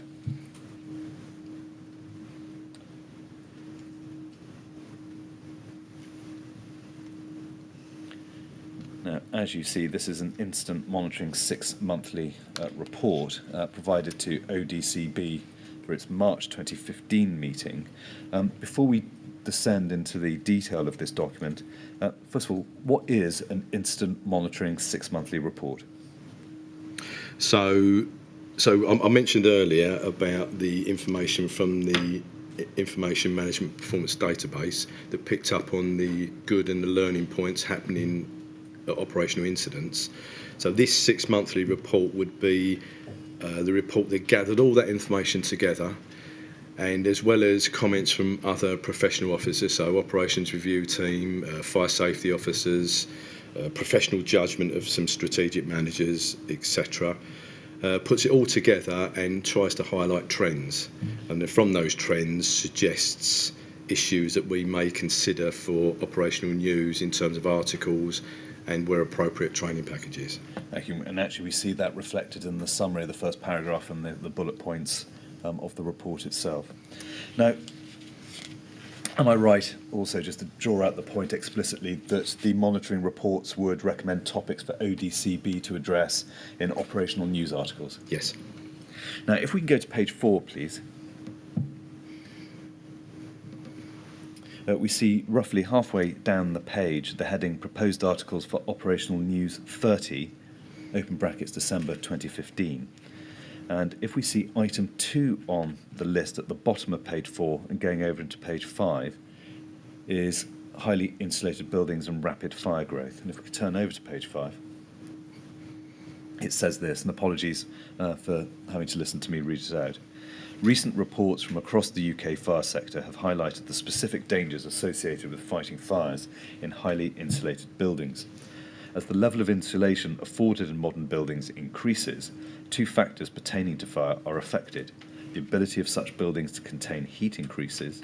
This means that less energy is required to heat a room to the point where flashover might occur, and the temperatures that can be achieved during a fire are increased. The external indicators that a fire is occurring are reduced. Highly insulated buildings need to be well sealed. Gaps or cracks in the building envelope allow heat to leak out, reducing thermal efficiency and reducing their environmental performance. As a result of steps taken to reduce heat loss and cellar, I think that's seal, isn't it? Yes. Gaps. Less smoke from a fire will be able to exit the building to be seen by passers-by or members of the fire service attending an incident. Rapid fire growth is becoming an increasingly common feature in highly insulated buildings. Studies have shown that firefighters have often been unprepared for such rapid fire growth, and as a result have not used effective firefighting tactics. Compartment fire behaviour training in simulator units has contributed towards this lack of preparedness, in that the fire in these units rarely extends past the compartment of origin, and therefore firefighters are not necessarily taught how to identify signs and symptoms of impending sudden fire growth. Recommendation. ODCB is requested to consider an Ops News article on highly insulated buildings and the dangers of rapid fire spread. ODCB is further requested to consider a proposal for a training solution to address the issues highlighted. The training intervention should give firefighters an awareness of the increase in the number of highly insulated buildings under construction in London and provide examples of the construction techniques and materials used. The training solution should also highlight the dangers associated with firefighting in such buildings and outline how to identify signs and symptoms of rapid fire growth and the firefighting tactics that should be deployed to contain and extinguish such fires. Long run up to a short question. Do you recall reading this report? Yes. Looking specifically at the observation that studies have shown that firefighters have often been unprepared for such rapid fire growth and as a result have not used effective firefighting tactics, do you know what studies are specifically being referred to here? No, I don't. Did the observation of unpreparedness give you cause for concern when you read it? Yes, absolutely. Firefighter safety is at the forefront of our mind. But we also introduced firefighting tactics, such as the use of spray as opposed to jets when entering buildings or compartments to train firefighters in terms of potential for flashover and backdraft. So we were addressing that. And we also introduced a highly effective personal protective equipment in terms of new fire gear as well to help protect firefighters. So we were aware of that, but we were dealing with it. It doesn't appear to have been looking at the minutes on the radar of ODCB before this particular report. Therefore, if it was on the radar, was it on the radar in another one of your capacities as Director of Ops. So can you remind me of the date of this report, please? Yeah, the date of this report is, this was proposed articles for December 2015, and this is the report prepared for ODCB in March 2015. Okay, so certainly the use of spray in terms of entering compartment fires was already in train by this point. The new personal protective equipment might not have been, might be around this time or slightly after. Was there any discussion at ODCB whether, in light of the concerns regarding unpreparedness, further steps beyond those recommended were necessary and desirable? I think, given the two issues that we were addressing at the time, plus the introduction of this training package, I seem to recall we felt that that was sufficient for that moment in time, and then we would monitor, particularly in terms of accident reports, which also came as part of this report, to see how effective or not those measures were. Thank you. Now, if we can return for a moment to a document we looked at earlier, which was Commissioner Dobson's response to the Lacknell House coroner, and that can be found at LFB 000-42089. And if we could turn to page 5 of that letter, which dealt with recommendation number 3 that the coroner made in respect of instant command. And the letter includes the following in the third paragraph onwards, these words. It is also recommended that consideration be given to training of ICs and potential ICs, that's incident commanders, to enhance their performance in relation to the following, and look at number 3, to anticipate that a fire might behave in a manner inconsistent with the compartmentation principle. Now, Commissioner Dobson's letter then went on to set out the action that the LFB proposed to take. And if we go to page 6, and the second paragraph on that page, the Commissioner said this: the Brigade will engage with its training contractor to ensure that the 7 points identified in this recommendation are embedded within the current incident command training. The Brigade will ensure that these issues are further considered as part of the current review process of incident command training, which is being undertaken with the Brigade's training contractor. This work will aim to ensure that the training provided enhances performance across the range of required skills and knowledge needed to support effective incident command.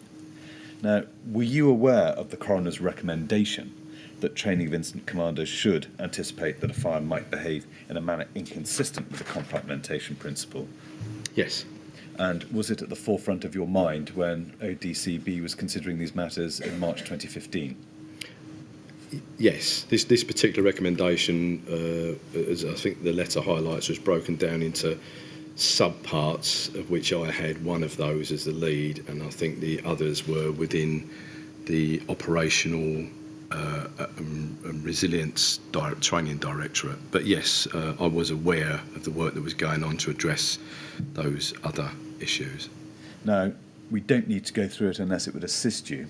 But the implementation of that recommendation was recorded as being closed on the 3rd of March 2014, and the reference can be found in the monitoring report, which is at LFB 000-31066/25. Does that sound about right to you? Yes. So 2 years after the coroner's recommendation was made, and a year after the Brigade's corresponding action was marked closed, the March 2015 Incident Monitoring Report recorded that, and if we can go back to it, LFB 44785/5.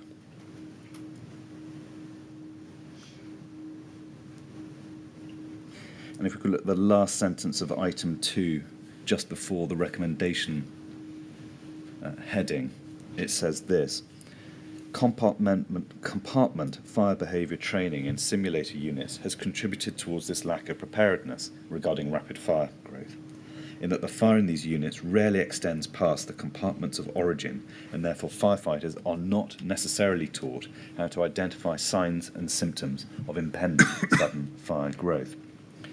Now, that indicates that the training the LFB was delivering at the time of that report proceeded on the basis that fire would rarely extend beyond the compartment of origin. Would you agree with that?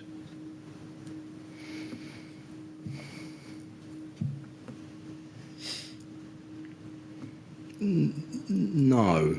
So you weren't put off in answering that question by the words, fire in these units rarely extends past the compartment of origin? No, the reason I was deliberating before I answered is because I was wrestling with the fact that in terms of realistic fire training, real fire training, being able to simulate that very behaviour is difficult and probably wasn't done. So in that respect, that's true. However, in the same breath, the training also made staff aware of the very real danger of this actual thing happening. So to say training didn't cover it, I don't think is strictly true. In terms of real fire training, probably not. But certainly it's not the case that it wasn't brought to crews' attention in the training. Well, the question was this, that do you accept that this paragraph we've just looked at indicates that the training proceeded on the basis that fire would rarely extend beyond the compartment of origin? The actual practical real fire training, yes. Thank you. Now, the blunt fact that appears to arise from this is that the LFB hadn't implemented the coroner's recommendation. Would you accept that proposition? Sorry, can you just remind me of the exact wording, please, of the coroner's recommendation? Well, we can go back to it if you'd like. Yes, please. And just finding the right, if we go to Commissioner Dobson's response, LFB 000-42089/5. It might be easier if that's put side by side with this letter, if that's possible.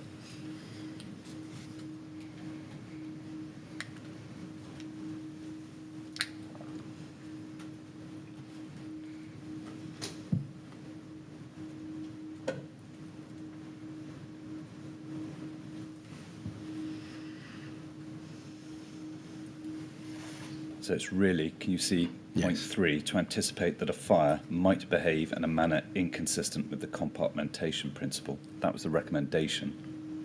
And then read over to the right-hand side, that paragraph immediately above the word recommendation in paragraph 2, where it provides compartment fire behaviour training and simulators has contributed towards this lack of preparedness, in that the fire in these units rarely extends past the compartment of origin.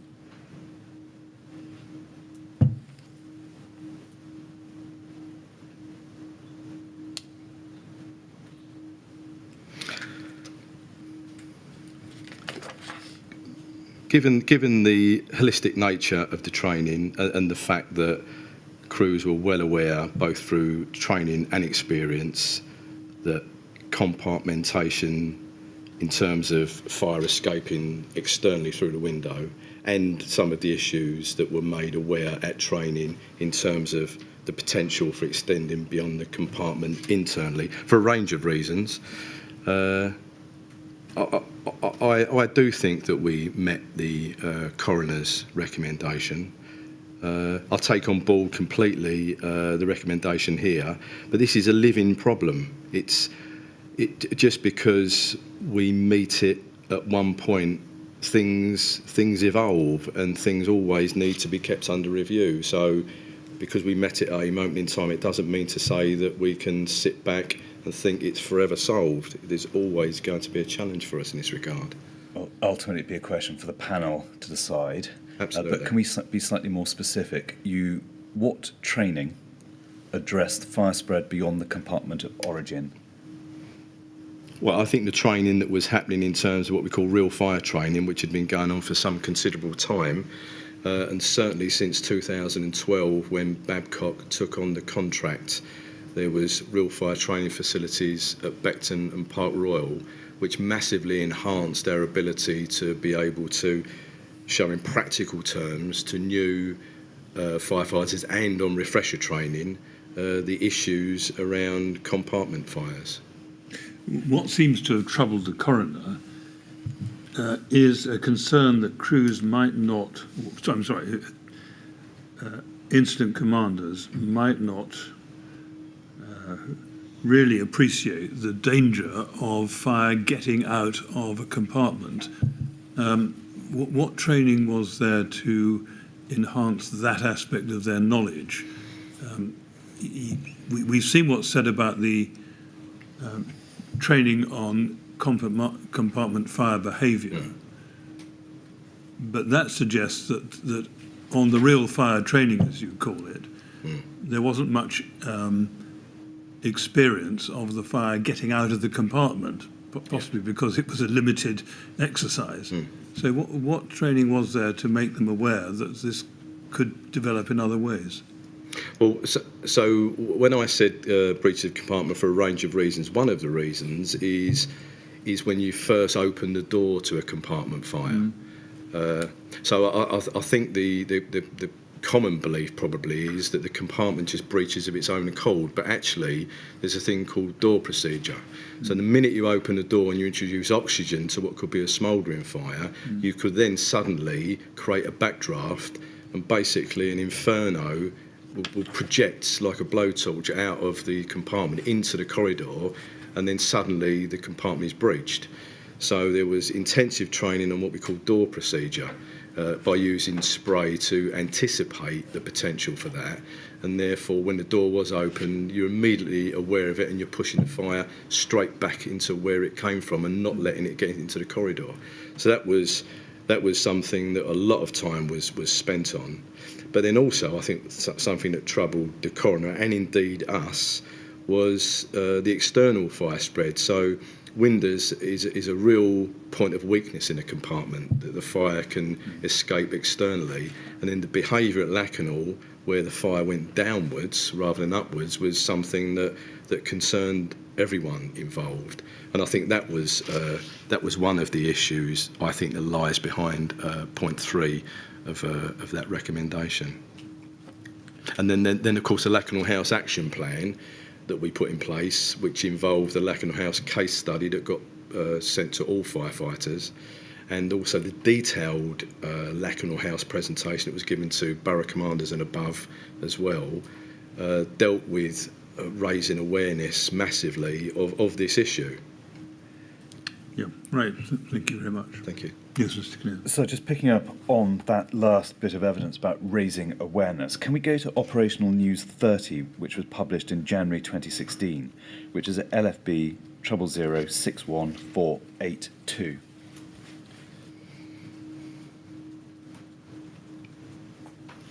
And if we could turn to page 5. If that could be slightly amplified. Now you'll see here the article concerned with fires in highly insulated buildings and modern methods of construction.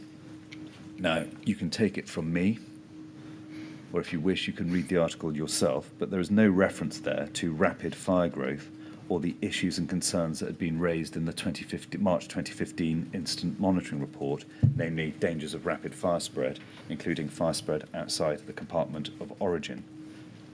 Would you accept that? Well, based on your advice, if you say which I'm sure you have, read this in detail and there isn't any reference to it, then yes, I would accept your word. Can you help us as to why those dangers were omitted from the article whose aim was to raise awareness of the issues? Well, I can only assume that the associated training package with this would have dealt with the issue of rapid fire spread. I think the very reason it's in here, rapid fire spread, is also implicit in it, because otherwise there wouldn't be any reason for us to be having it as an article. But I'm confident that the training package would support that. Right. If we can just look at that, can we, again, de-amplify, if that's a word, the article? Can we look at the example that's actually cited in this article, which is a fire at a travel lodge in East London in March 2015? And on my reading, it appears to be a fire which remained within the compartment, and the text states that the tactical plan was formulated on that basis. Is that a correct reading of what is set out there. So is this paragraph commencing in March 2015? Yes.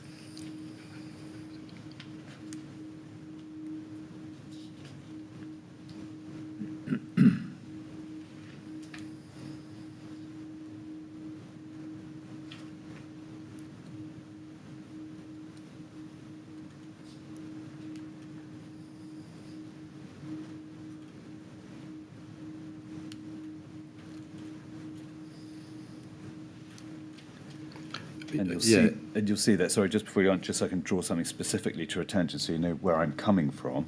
7 lines down, the article states this: mindful of the nature of construction and the fact that an intense fire had remained contained in the compartment. The example cited in this article had nothing to do with the dangers of rapid fire spread outside the compartment of origin, did it? Well, the sentence prior to the one you've just read out refers to the fact that it started in the bathroom but spread, developing into an intense fire involving the entire hotel. But the fact that an intense fire had remained contained in the compartment. Are you saying the compartment was the entire hotel? Yeah, It's an entire hotel room. yeah. That's why I was spending time on it, thinking how can one be the other? But I think the chair's correct in terms of the terminology there. It's the entire room rather than what we would consider a compartment. I think maybe the wording here is not as clear as it could be. Do you nonetheless consider it to be a useful example of the dangers of fire spread outside the compartment of origin? There could be better examples. Yes, I grant you. Ones that involve fire spread outside the compartment of origin, for example? Yes, but I think it's from the skills, knowledge, experience of London firefighters who have seen many examples of fires escaping the compartment externally. It's implicit in their own mind that one can lead to the other. Do you remember anyone raising the point that the article did not, with sufficient clarity, address the risk of fire spread beyond the compartment of origin? No.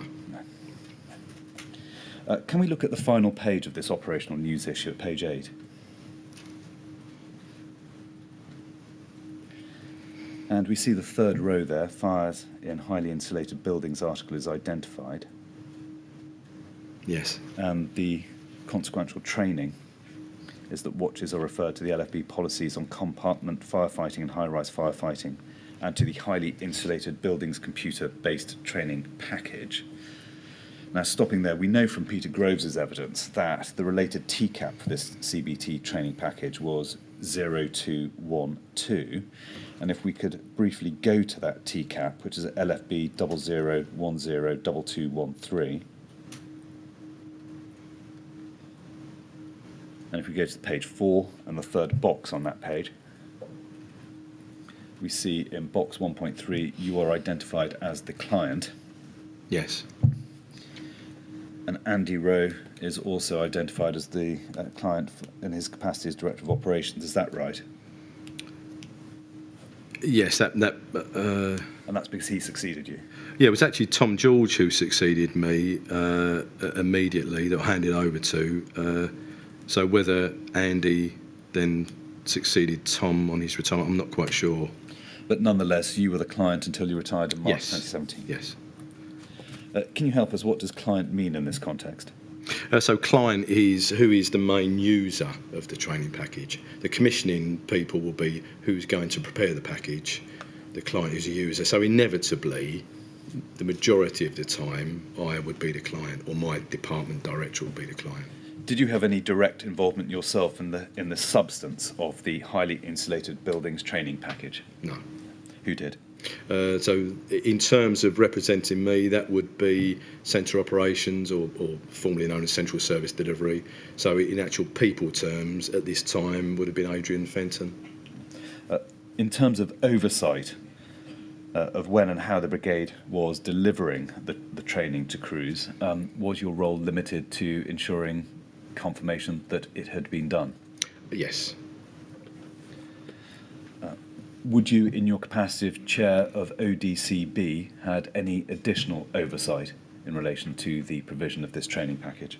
So once I was chair of ODCB, then it would have been the head of fire stations, so I would have then devolved it to him, Dominic Ellis. It would have been his responsibility to report to the board how well crews were progressing in terms of completing the package. Then, so my role in ODC had kind of stepped back one from it, so I was therefore as much concerned with the effectiveness of the package, and that would be picked up in two ways. So firstly, the ongoing monitoring of the information management coming through as part of the die-up process, which was the bread and butter work of ODCB. But also by then we'd introduced a process where officers would go to fire stations and they would test each option used. So we had a system called Question Mark, and it was a bit like ask the audience in Who Wants to Be a Millionaire. So they'd all have little buttons where they could press and they'd get asked a number of questions on packages that had been released, and the crews would ask a question and press a button in terms of the answer, multiple choice, and you'd instantly get a result at the end of the questions in terms of how well the package had been received. And if we found a particular topic that was routinely not being understood, then we could deal with that quickly. Thank you. Now, if we can look at the background context box at the bottom of page 4 of this TCAP, which extends over to page 5, we see there in the final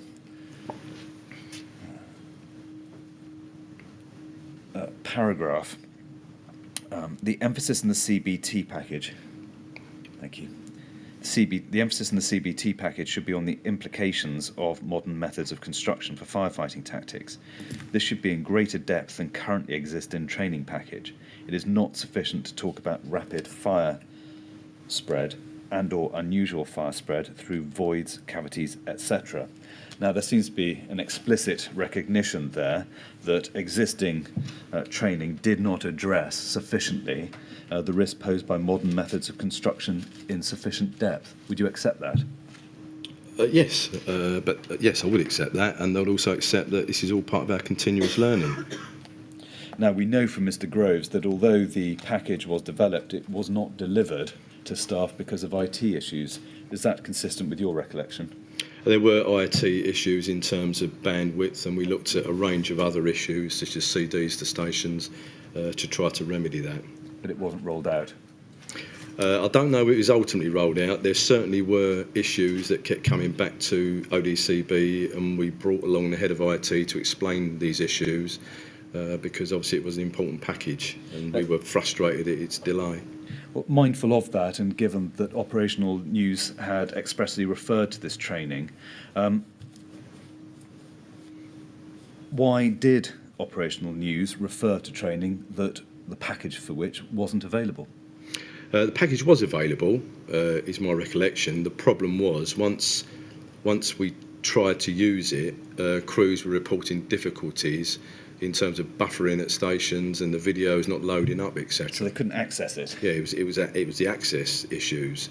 So we just hadn't anticipated that. So it was and then IT was saying to us, well, there'll be bandwidth improvements, so it's an issue we're aware of and we're dealing with it. So it was forever, it'll be sorted in a month or two. So we were waiting and waiting and waiting. And in your time, never happened?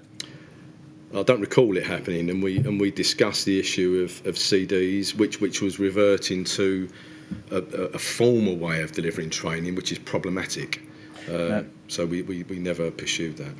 Thank you. Now, we can see that TCAP's progression was discussed by ODCB on the 31st of March 2016, so 2 months or so after Operational News 30 was published. And if we can go to the minutes, which are LFB 000407111/1,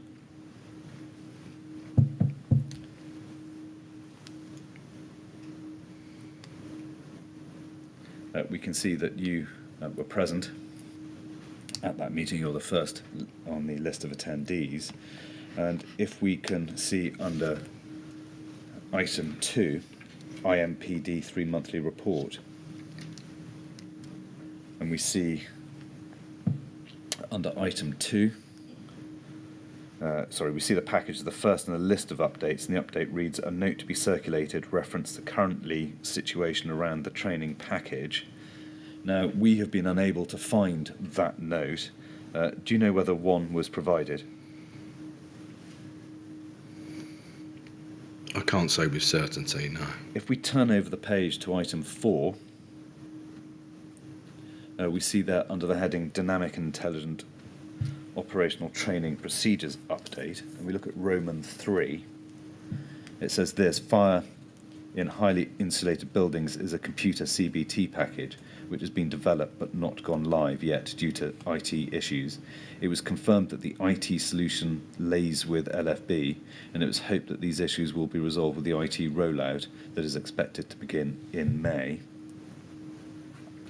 Now, again, just for the avoidance of doubt, that was the same IT issue which we've discussed, namely that training packages that incorporated videos were not accessible on the big learning intranet platform at stations. Is that right? Yes, because of the bandwidth issue. Now, we can see from the right-hand column that those responsible for progressing this action were the Director of Safety and Assurance, who was Danny Cotton at the time, I think. Yes. The Head of Training Assurance and Business Relations, Peter Groves. Yes. Head of Fire Stations, Dominic Ellis. Yes. And you as Director of Operations. Yes. What did you do in order to progress this action? I spoke regularly with Sue Budden, who was the Director of IT and Finance, reminding her, although she didn't read reminding, of the issues about this and the problems it was causing us organisationally, and could she assist us with it in terms of the head of IT who worked directly to her. So it was putting pressure on at a strategic level to be able to deliver this. To be fair, the head of IT, who had been the same head for some considerable time, and may still will be there, was doing all he could in this regard. But it was an issue that we were factually being told, well, we just need to wait until the bandwidth issue is resolved in terms of the IT rollout. And although workarounds were discussed, none was implemented. Is that right? None was implemented. There was a range of reasons why none was implemented, which I'm happy to go into if you wish. We covered that with Mr. Groves, so okay. Don't worry, Mr. Brown, thank you. But do you recall if there were any other training initiatives that were similarly delayed by IT problems? No. Just this one? This is the only one that springs to mind, because it was so video intensive. Could we look It slightly surprises me that Babcock it was produced by Babcock, yes. Was it not? That Babcock were producing training materials which couldn't be delivered by the LFB. I mean, were Babcock not aware of the level of IT available to fire stations? I think this caught everyone by surprise in terms of the issue. Some of the workarounds were that we said to stations, well, we limited the number of stations watching it at a certain time to deal with the bandwidth issue. But to be fair to Babcock, I don't think it had been made clear to them in terms of the bandwidth issue, because it was something that caught everyone by surprise. Yeah. All right, thank you.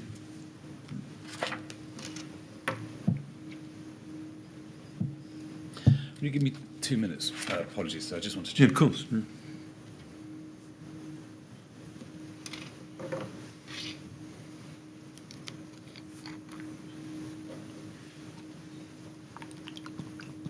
Mr. Brown, you may be pleased to know I've reached the end of my prepared questions. Sir, might I ask for the usual Yes, of 15 course. minutes to see whether matters which I haven't addressed, which I ought to, and see whether there are any suggestions from yes. elsewhere? Well, Mr. Brown, at this stage, we always have a break to enable counsel to check he's not left anything out, and also to allow a chance for other people who are following the proceedings but not from this room to suggest questions that perhaps should be put to you. So we'll break now, and we'll come back at 12:30, and then we'll see if there are any more questions that we need to ask you. Thank you, sir. All right. Thank you very much.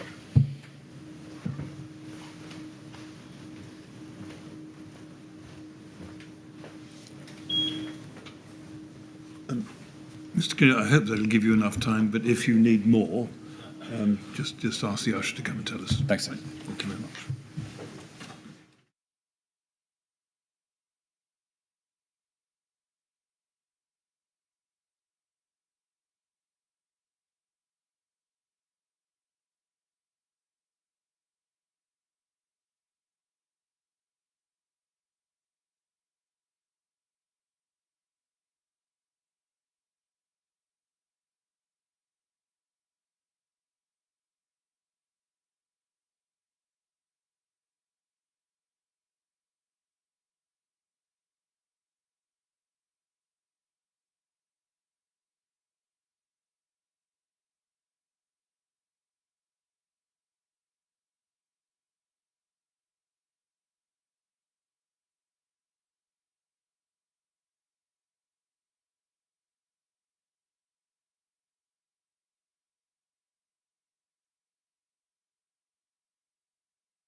Would you ask Mr. Brown to come back in, please? Thank you.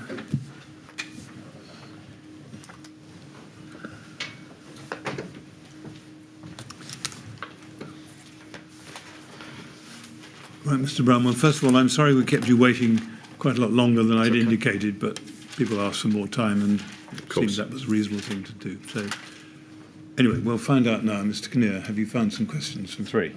Three? All right.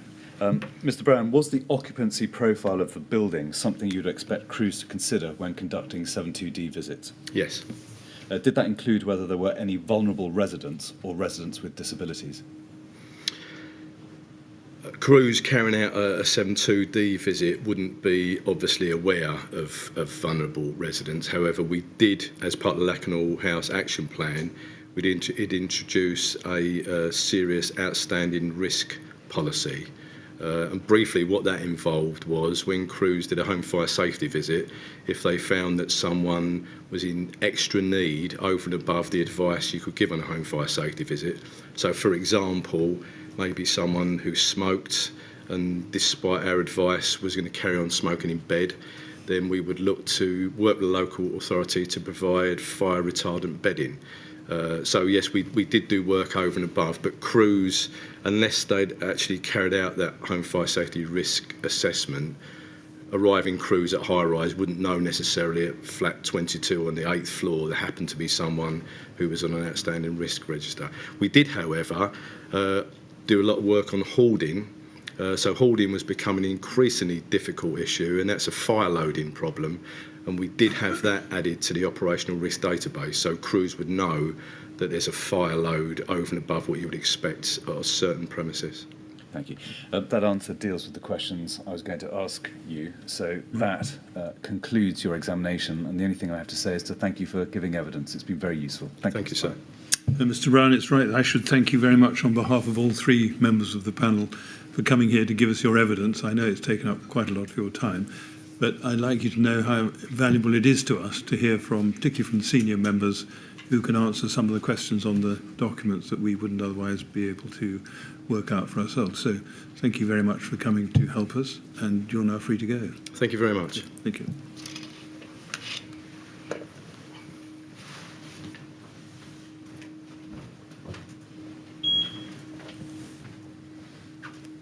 Well, now, Mr. Kinnear, there are, I think, at least one more witness, perhaps more than one more witness, but perhaps not today, is that right? That's right. So we've come to the end of the evidence for this week. We've made speedier progress than anticipated. As a result of that, we've investigated whether it's possible to bring forward witnesses at all. That's not proved practicable for a range of reasons. So for that reason, Mr. Grimwood, who will be the final factual witness in Mod 5, will be called next Wednesday. Right. And his evidence will last, it will be dealt with well within that day. And that will then conclude the factual evidence, and the expert evidence will start in the week commencing the 18th of October. Good. Well, thank you very much. Perhaps you should be congratulated for getting through the work faster than had been expected. But anyway, there it is. So we'll expect to see Mr. Grimwood on Wednesday of next week. Yes. And so at that point we will conclude the hearing for today, and we will resume at 10 o'clock on Wednesday, which will be the 13th. 13th, I think, but next Wednesday. Next Wednesday. Whatever the date. Whatever that It'll be date may next be. Wednesday. Right. Thank you very much indeed. Thanks, sir. Thank you.